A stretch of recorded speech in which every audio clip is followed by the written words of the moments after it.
نبی پاک صلی اللہ علیہ وسلم پہاڑ پہ بیٹھ کے پڑھتے تھے رات کو، تو وہاں نا ابو سفیان بھی آ گئے سنتے سنتے،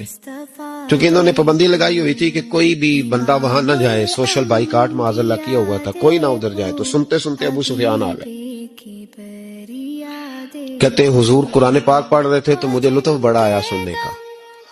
تو وہاں ایک قریب جھاڑی تھی تو ابو سفیان جھاڑی میں بیٹھ گئے، ساری رات نبی پاک نے قرآن پاک پڑھا اور ساری رات انہوں نے سنا۔ ہمیں اتنا ذائقہ بات سن کے بھی تو آنا چاہیے نا۔ کہتے ہیں اب مجھے نہیں پتا تھا کہ اخنس بن شریک بھی کہیں آیا ہوا ہے، اس نے بھی وہی بھی یہ دیکھنے آیا کہ کہیں کوئی وہاں آیا ہوا تو نہیں، وہ بھی کسی کونے میں جھاڑی میں بیٹھ گیا، حضور قرآن پاک کی تلاوت فرماتے رہے، وہ ساری رات سنتا رہا۔